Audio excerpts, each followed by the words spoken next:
এক পূর্ণিমা তিথিতে নীলাচলের সমুদ্র দেখে মহাপ্রভুর মনে হল এটিই যেন যমুনা নদী। শ্রীকৃষ্ণের বিরহে ব্যাকুল হয়ে তিনি ঝাঁপ দিলেন নীল জলরাশিতে। দীর্ঘক্ষণ তিনি জলের নিচে অচৈতন্য অবস্থায় পড়ে রইলেন। পরদিন ভোরে জেলেরা মাছ ধরতে গিয়ে জালে এক অদ্ভুত ভার অনুভব করল। জেলেরা ভাবল অনেক বড় কোনো মাছ ধরা পড়েছে, কিন্তু জাল তুলতেই তারা স্তম্ভিত হয়ে গেল।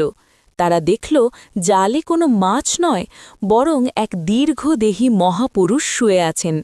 তার অঙ্গের জ্যোতিতে চারপাশ আলোকিত। জেলেরা প্রথমে ভয় পেয়েছিল, কিন্তু মহাপ্রভুর শ্রীমুখ থেকে কৃষ্ণ কৃষ্ণ ধ্বনি শুনে তারা প্রেমে আপ্লুত হল। শ্রীচৈতন্যদেবকে উদ্ধার করে তারা তীরে নিয়ে এলো। এভাবেই মহাপ্রভু জেলের জালে ধরা দিয়ে প্রমাণ করেছিলেন যে ভগবান কেবল ভক্তের প্রেমের জালেই ধরা দেন। জয় শ্রীচৈতন্য মহাপ্রভু।